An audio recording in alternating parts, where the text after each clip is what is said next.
Welcome back to SwitchCorner. My name is Alex and it's finally here, the long-awaited Tony Hawk Pro Skater 1 and 2 on the Switch. But how does it perform? How does it look? How is the frame rate? Well, that is what I'm here to find out, so hit subscribe if you love the Switch, as much as we all do here. Join our growing family and let's get started.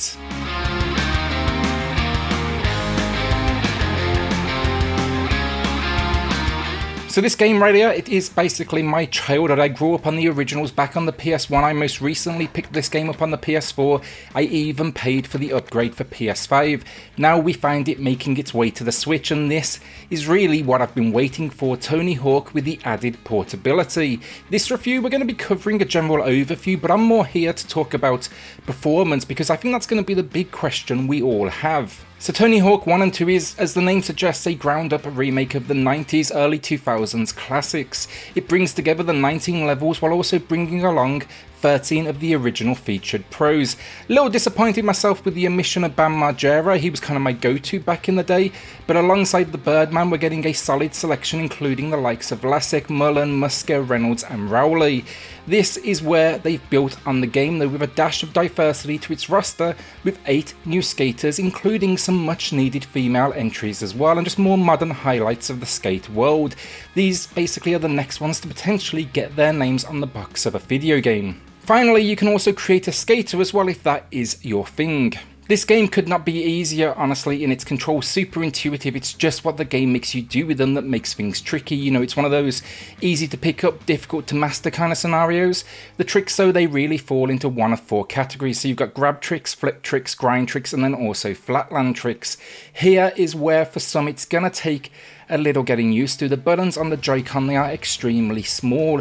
You know, it made handheld honestly a little challenging for me, for myself anyway. This is a Pro Controller game through and through. When I was on the go, I was using a Split Pad Pro, even if not for the buttons, just because this is for sure best experienced with a D-pad.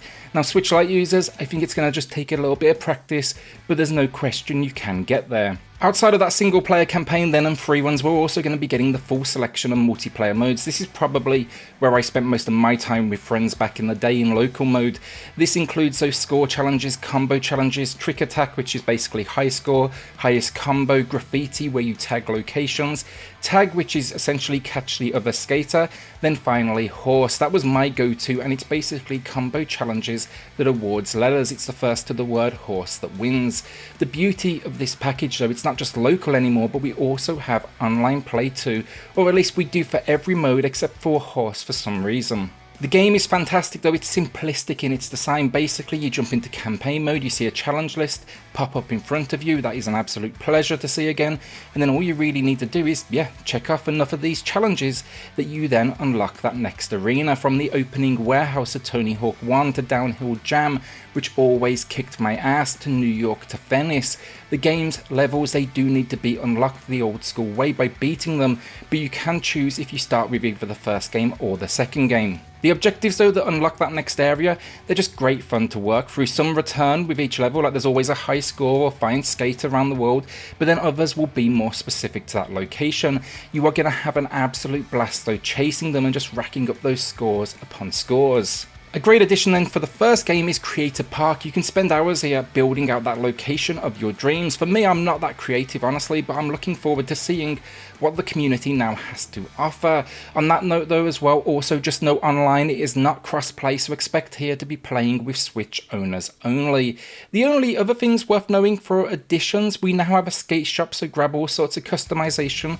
You're going to be leveling up with XP that will unlock more items in the store, and then we also get challenges, so just think in-game achievements. So the all-important frame rate, well I can tell you this, PS4, Xbox you're getting 60 FPS, PS5 you get the option for 120 FPS, graphical downgrade though.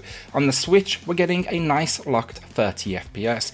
I'd say I had maybe a couple of tiny little skips and here and there, but I'm putting that down to just loading in over anything else, and it was far from noticeable. I had to actually kind of go back and watch the footage. Plays great though honestly, and at 30 FPS for me, as someone who's played the OG, it just felt absolutely fine honestly. Definitely noticeable a bit if you've played it on other platforms like myself, but yeah, look, no complaints. This port has had a strong focus on performance and they absolutely deliver, and the moment you switch into handheld, you're just not going to care at all. So overall, gameplay wise, fantastic game, classics in fact, and they get the treatment they deserve. I am more than happy with this Switch port. So graphics, and this is where things get a little bit more noticeable. It's still a very good looking game, but we for sure take a hit, not only of course in the resolution, but I'd say across the board, textures, some minor visual effects here and there. The game though, still an absolute love letter to the original games, but in rebuilding this world, they kind of filled them with all sorts of new artwork, new items. So yeah, they may be old games, but they very much look modern, and that means it's definitely pushing the Switch to its limits. We've had the color corner here and there, you know, expect some pixelation and so on, but it was absolutely worth it, and I still think this game looks absolutely stunning. Handheld, of course, then goes a long way as well to sharpening up that image just a bit, and these new variations, just perfect recreations of the originals, while adding just enough that you now kind of want to go ahead and explore these worlds again. What have they added? For me, this is just a prime example of how you do a remake visually, because to me, if this kind of makes sense, in my head, this is kind of what they looked like in my youth. Now, I know that's definitely not the case, but at the time, late 90s, early 2000s, this was like the best graphics we're ever gonna get. Audio finally, and while it's not the complete track list from the original release, it's a good majority and the most popular entries as well, and this might be the most legendary part of the game's history, honestly. A soundtrack that just defined the generation, from Lagwagon to Goldfinger to Dead Kennedys to Rage Against the Machine to Power Man 5000.